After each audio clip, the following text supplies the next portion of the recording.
Hello everybody, మిత్రులరా,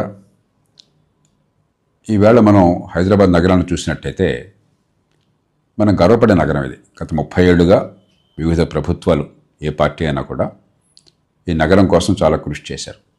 outer ring road వచ్చింది, ఒక గొప్ప ఎయిర్పోర్ట్ వచ్చింది, రోడ్లు దేశంలో ఇతర నగరాలతో పోలిస్తే విశాలంగా ఉన్నాయి. మరి ఎన్నో రకాలుగా అభివృద్ధి మన కళ్ళకు కనిపిస్తుంది. అలాగే ఎన్నో రంగాల్లో పెట్టుబడులు వస్తున్నాయి. ఇవాళ దేశంలో చాలా పేరునిక నగరంగా మనం పెరిగాం. కానీ ఒక్కసారి మన నగరాన్ని చూస్తే మిగతా చాలా పెద్ద నగరాల్లాగానే మన దేశంలో కొన్ని రంగాల్లో నరకాన్ని చూపెడుతోంది. ట్రాఫిక్ ఒక్కసారి చూడండి. హైదరాబాద్ ఈవేళ బెంగళూరుతో పోటీ పడుతోంది. బెంగళూరు ట్రాఫిక్ అందరికీ తెలుసు.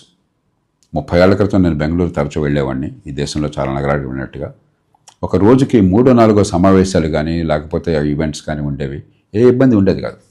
ఇవాళ ఒకటి కంటే ఎక్కువ ఈవెంట్ ఉంటే బెంగళూరులో మీరు ఆ దేశం రోడ్డు నరకం చూస్తారు. హైదరాబాద్ అట్ట తయారవుతుంది. కానీ ఇతర నగరాలతో పోలిస్తే మనకు చాలా సదుపాయాలు ఉన్నాయి. చక్కటి మెట్రో ఉంది. దేశంలో ఢిల్లీ తర్వాత చాలా మంచి మెట్రో మొట్టమొదటి వచ్చింది హైదరాబాద్లో.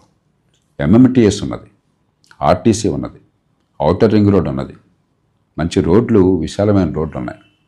కానీ ట్రాఫిక్ నిర్వహణ అధ్వానంగా ఉంది. మనకేం జరుగుతోంది?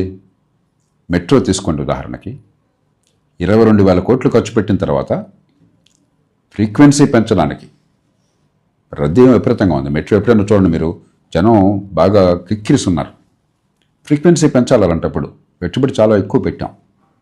ఫ్రీక్వెన్సీ పెంచడానికి డబ్బులు లేక, దాని డబ్బులు కేటాయించక అదనంగా కోచెస్ కొనటం లేదు, రైళ్లు మనకి అదనంగా ఉండటం లేదు. ఎంత చిన్న సమస్య. అట్లాగే మెట్రో దారి మెట్రోది, ఆర్టీసీ దారి ఆర్టీసీది, ఎంఎంటీఎస్ దారి ఎంఎంటీఎస్ది. మూటికి సమన్వయం లేకుండా పోయింది. దాంతో ఏమవుతుంది? ఒకళ్ళనొకళ్ళు పోటీదారుగా భావిస్తున్నారు. కానీ మనం హైదరాబాద్ నగరంలో రవాణా అందరికీ మెరుగుపరిచి ఈ ట్రాఫిక్లో ఇబ్బంది లేకుండా చేద్దామన్న ఆలోచన వాళ్ళకి ఉండకుండా పోయింది. ఇక 100కి 65-70% టైం కానీ డబ్బు కానీ ప్రయాణంలో పోయేది ఫస్ట్ మైల్, లాస్ట్ మైల్. ఇంటి నుంచి అక్కడ పబ్లిక్ ట్రాన్స్పోర్ట్ దాకా వెళ్ళేది. అలాగే పబ్లిక్ ట్రాన్స్పోర్ట్ దగ్గర నుంచి చివరి చోట మళ్ళీ మన ఆఫీస్కో, ఇంటికో, షాప్కో వెళ్ళేదాకా. దాన్ని సరిగ్గా క్రమబద్ధం చేయకపోయినట్టయితే మీకు ట్రాఫిక్ బాగుపడదు.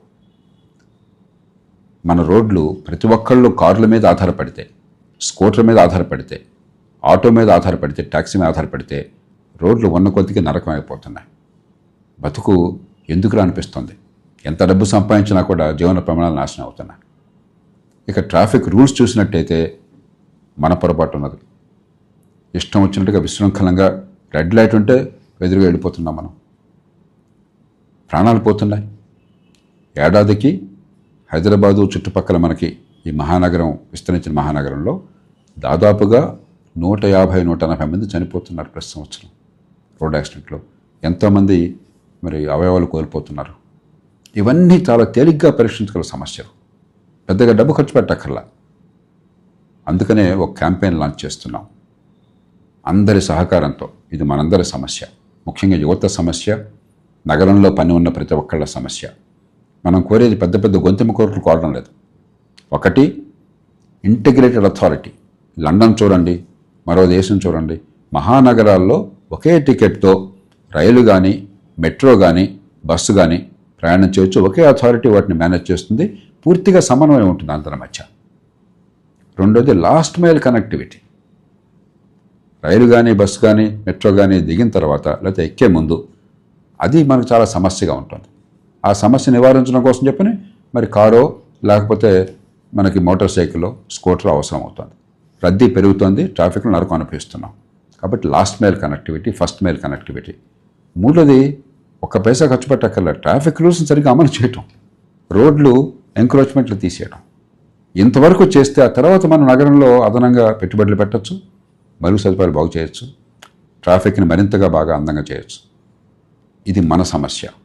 మనం గట్టిగా గొంతు విప్పితే దీనిలో ఓట్లున్నాయి, జనం కోరుకుంటున్నారు, మధ్యతరగతి యువత కోరుకుంటున్నారు, నగరం నరకం అవుతోంది అని అర్థమైతే, నగరం కనుక నరకమైనట్టయితే ఆర్థిక ప్రగతి ఉండదు.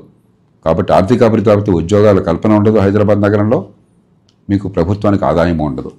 ఆ విషయం ప్రభుత్వానికి అర్థమైతే ఏ పార్టీ అయినా సరే వెంటనే చేస్తారు. వాళ్ళ దృష్టికి వెళ్ళాలని చెప్పంటే మనం గొంతు విప్పాలి. సంఘటితంగా, శాంతియుతంగా, విజ్ఞతతో, స్పష్టమైన అవగాహనతో. అందుకోసం చెప్పని ఈ క్యాంపెయిన్ నిర్వహిస్తున్నాం.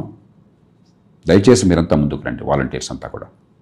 దీన్ని చాలా క్రమబద్ధంగా చేద్దాం, సృజనాత్మకతతో చేద్దాం, చాలా కొత్త కొత్త పుంతలు తొక్కిద్దాం, మన క్రియేటివిటీని దీని చూపెడదాం, పలువురి దృష్టిని ఆకర్షిద్దాం, అందరి గుండెల్ని తడుతాం. ఇది మన సమస్య కాబట్టి మనం పూనుకోవాలి, అందుకోసం గొంతెత్తాలి, ఈ మార్పుని సాధించాలి. దానికి ముందుకు రండి. మీ కింద ఇక్కడ స్క్రోల్లో ఉంటుంది ఎలా రిజిస్టర్ కావాలో అని చెప్పని మనందరం కూర్చొని సమర్థమైన రీతిలో ట్రాఫిక్ ఉండేట్టుగా ఖచ్చితంగా సాధిద్దాం హైదరాబాద్ నగరంలో. మీరంతా కలిసి వస్తారని ఆశిస్తూ మీకు నమస్కరిస్తూ నేను సెలవు తీసుకుంటున్నాను.